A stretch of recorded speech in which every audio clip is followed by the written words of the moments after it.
Welcome to the latest मसला। और आज हम जिस लेटेस्ट मसले पर चर्चा करने वाले हैं वो है Bhojpuri superstar power star MLC साहब पवन सिंह के लहंगा से महंगा गाना में। आज भी ये लोग 90s 80s के दशकों में जी रहे हैं। आज भी हमारे एमएलसी साहब एमएलसी बनने के बाद बिहार की सर्वश्रेष्ठता के लिए एमएलसी बनने के तुरंत बाद लहंगा से महंगा गाना लाए हैं। सुन के क्या स्वाद आ रहा है। लहंगा से महंगा भाई साहब, आज भी ये लोग लहंगा ढोड़ी कमर चोलिया इससे आगे नहीं निकल पाए हैं। इनके गानों के लिरिक्स, इनकी गानों के बोल इन्हीं 4-5 शब्दों के आसपास घूमते हैं। और सही कहते हैं वो लोग कि अगर इनके गानों से लहंगा चोली ढोड़ी और ये सब निकाल दिया जाए तो शायद भोजपुरी के गाने बनने भी मुश्किल हैं। एमएलसी पद की शपथ लेने के बाद भाई साहब बाइट दे रहे थे और वहां पर वो बता रहे थे कि अब हम बिहार में फिल्म सिटी बनाएंगे, बिहार में ही खोलेंगे, हु खोलेंगे। भैया कुछ नहीं खोलने वाले हो।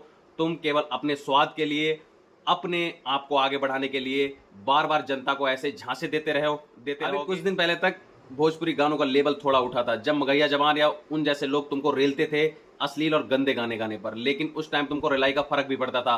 अब तुम फिर से अपने व्यूज उठाने के लिए, अपने आप को अच्छा साबित करने के लिए, नंबर 1 और नंबर 2 बनने के लिए, रैंकर बनने के लिए तुम लोग फिर से अश्लीलता पर उतर आए हो।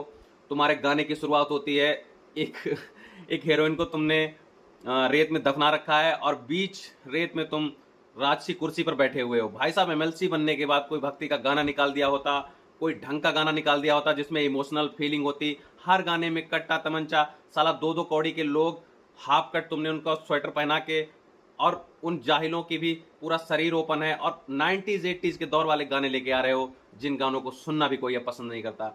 अगर आपको अपने गाने सुधारने हैं, सुन रहे हो ना पवन सिंह एमएलसी साहब, अगर आपको अपने गाने सुधारने हैं, भोजपुरी का नाम रोशन करना है, अगर आपको भोजपुरी के लिए रत्ती भर भी कुछ करना है, तो अपने गानों से अश्लीलता फुहड़ता को गायब कर दीजिए। और अपने आप को इस बात के लिए डिफेंड मत कीजिए कि दूसरा भी तो गाता है, दूसरी इंडस्ट्री भी तो गाती है। भाई साहब दूसरी इंडस्ट्री से 1000 गाने निकलते हैं, तब जाके कहीं 2 4 6 10 गाने अश्लील होते हैं, और वो उस लेवल को छोड़ भी चुके हैं। और आपकी गाने में, अगर आपकी इंडस्ट्री में अगर 1000 गाने निकलते हैं तो उसमें से 10 गाने भी ऐसे ढूंढ के नहीं होते जिनको फैमिली के साथ बैठ के सुना जा सके, जिनको लंबे समय तक याद रखा जा सके, जिनकी तारीफ की जा सके। आपके कुछ गाने ऐसे हैं जिन्हें हम काफी समय से सुनते आए हैं, लेकिन एमएलसी बनने के जस्ट बाद लहंगा से महंगा, ढोड़ी कमर, इन चीजों को छोड़ के बढ़ने का समय आगे आ चुका है, और अपने व्यवहार को भी सुधारने का समय आगे आ चुका है। जो आप स्टेज पे चढ़ के हाई हु फाड़ देंगे, ये बातें आपको अब शोभा नहीं देती। आप एमएलसी बन चुके हैं और उसके बाद आप भोजपुरी की आन बान शान है, भोजपुरी सुपरस्टार हैं। तो मैं आपसे यही अपेक्षा करूंगा कि नेक्स्ट टाइम आप जो भी गाना लेके आएंगे वो काफी अच्छा गाना होगा